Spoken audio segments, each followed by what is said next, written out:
ఇంట్లో దోస పిండి ఇడ్లీ పిండి లేనప్పుడు ఇలా అప్పటికప్పుడు 10 నిమిషాల్లో రెడీ చేసుకుంటే బందోస ట్రై చేయండి. సాఫ్ట్ గా దూదిలా చాలా బాగా వస్తాయి.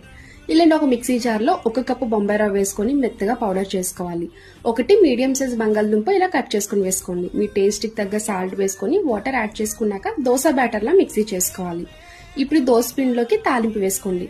ఇలా ఆయిల్ వేసుకున్నాక ఆవాలు, జీలకర్ర, కరివేపాకు, ఉల్లిపాయ, పచ్చిమిర్చి, 1 క్యారెట్ తురిమేసుకొని వేసుకోవాలి.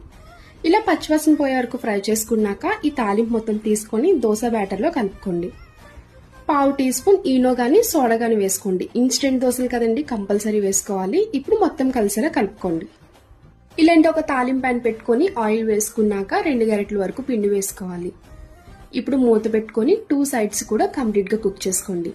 చూసారు కదా, ఇన్స్టెంట్ బందోస రెడీ అయిపోయింది. చాలా ఫ్లఫీగా ఉంటుందండి. టేస్ట్ కూడా బాగుంటుంది. తప్పకుండా ట్రై చేయండి. నచ్చితే లైక్ చేసి ఫాలో చేయండి. బాయ్ అండి.